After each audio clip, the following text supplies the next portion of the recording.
கோயிலோட சிறப்புன்னு எது சொல்கிறதுனே தெரியல. அந்த அளவுக்கு அம்மாவோட சக்தி அதிகம்.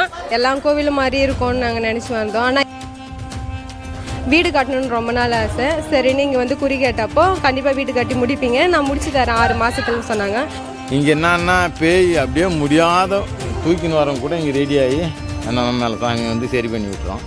குழந்தை இல்லைன்ற வரவங்களுக்கு வந்து சிறுசு மேலே போய் கனி வச்சு கேட்டோன்னா கும்பாபிஷேகம் முடிஞ்சு 48ஆவது நாள் நின்று நம்ம மேலே சாமி வந்தது. அதில் இருந்தது குழந்தை இல்லாதவங்க, கல்யாணம் ஆகாதவங்க, பசங்க இல்லாதது, இந்த பில்லி சூனி ஆவல் இந்த விஷயம்லாம் நம்ம மேலே வந்து கேட்டு போனாங்களாம். எல்லாம் நடந்து அது மூலிமா அன்னைக்கு ஆரம்பித்த ஜனம் தான்.